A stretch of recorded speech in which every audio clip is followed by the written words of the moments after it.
Good morning. I'm sitting here waiting for the fire to get going, and it's a good time to do a video. Uh, I'm going to actually, at the end of this, sing in Portuguese, just a little bit, don't worry.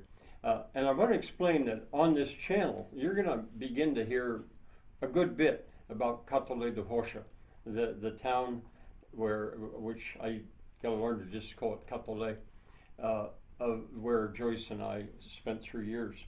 And if you've watched any of these recent videos, you know about this because I answered some questions.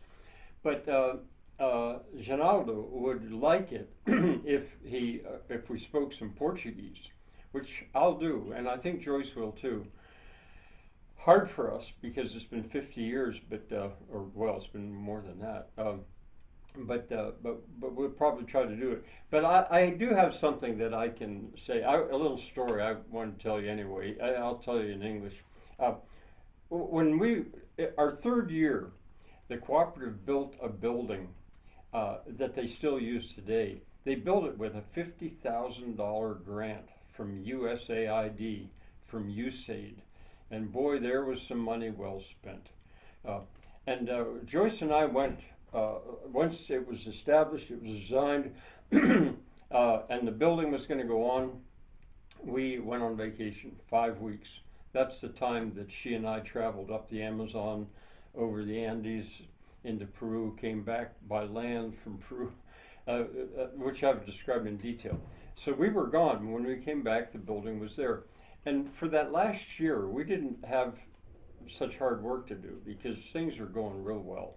And the girls, the women, were happy in their pretty much in their new building and doing batik. Mostly it was batik by that time, B-A-T-I-K. Well, a memory I have from then.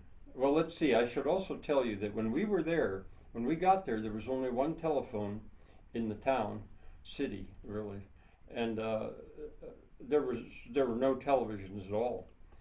There was electric lights right at the center of the town, powered by a single big engine, which I later saw, a wood gas engine. But by the time we left, there was television, and there were more. I think television came faster than telephones did. I don't know. It doesn't matter. But when we were there, they had radio. They did have radio. And so these girls, these women, I mean, they were young women. They weren't really girls. I'll explain.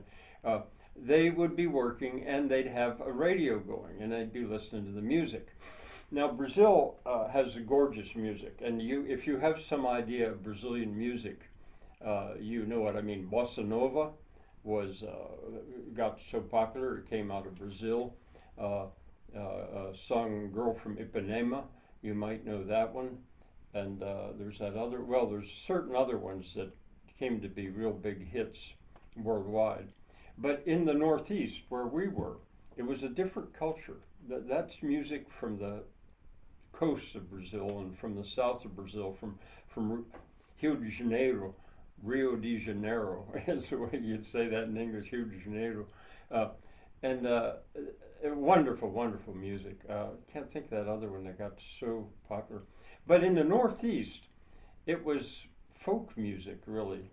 And, and the music that the Repentistas sang, which I don't want to get into now. But on the radio, there were some recorded songs. But nowadays, I think an American would think of it maybe as hillbilly music.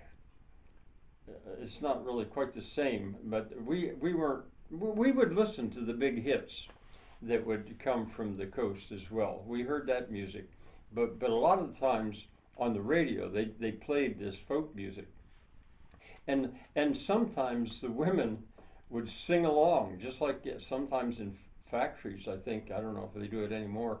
But workers will, if there's a great song, they can't help it, they'll sing along. I saw a guy doing that at a drill press just last week, or maybe 2 weeks ago in Roaring Spring. He was working at a machine shop. And I couldn't hear the music, but he had a headset on and he was dancing and singing while he was working the drill press. Well, anyway, the song that I remember so well, and I remember some others, is Eu vou bater na sua porta, which translates, I will beat on your door, or I'm going to knock on your door. And uh, it, I don't know if I would remember this. I probably would remember the song anyway, except for what I'll tell you right here at the end. A simple little tune, and sung really what I think you might think in hillbilly style. Uh, and the translation goes, Eu vou bater na sua porta. I'm going to knock on your door. E não me importa, and it doesn't matter to me, que vai acontecer. What is going to happen? Now, when I looked the script up, it went on, de noite vou bater na sua porta.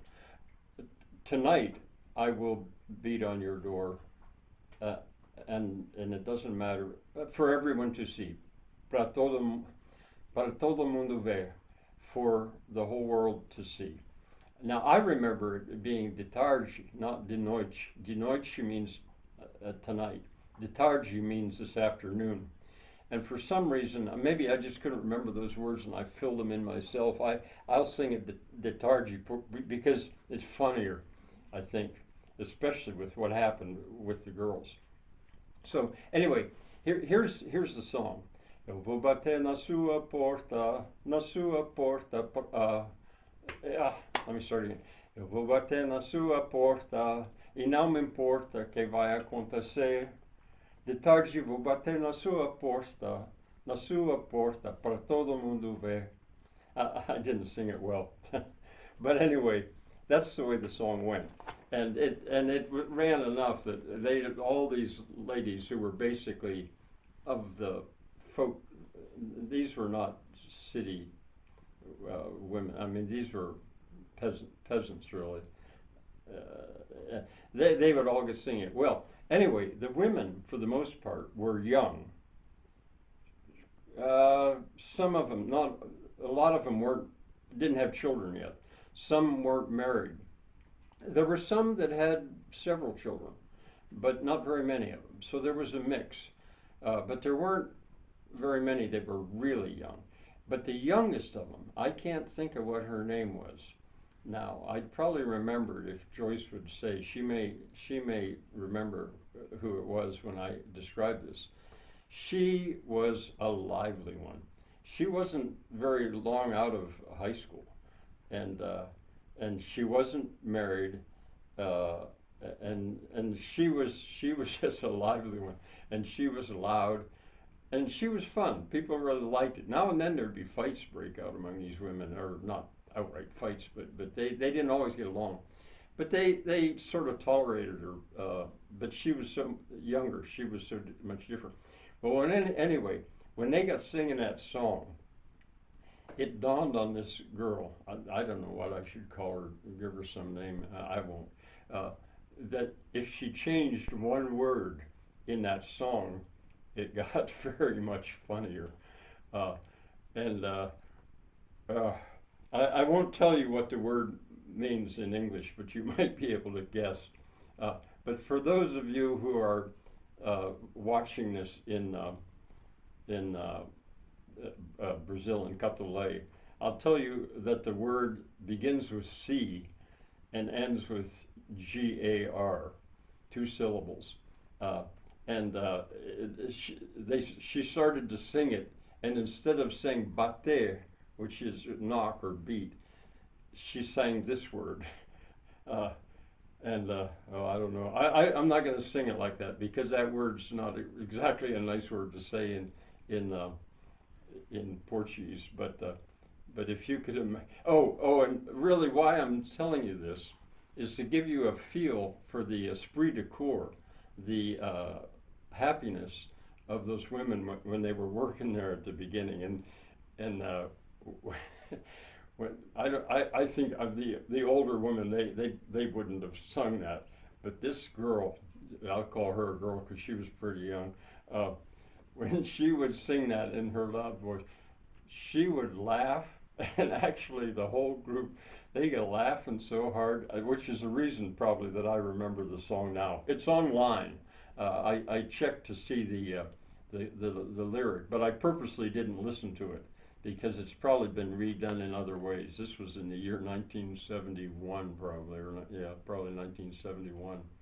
Eu vou bater na sua porta, na sua porta.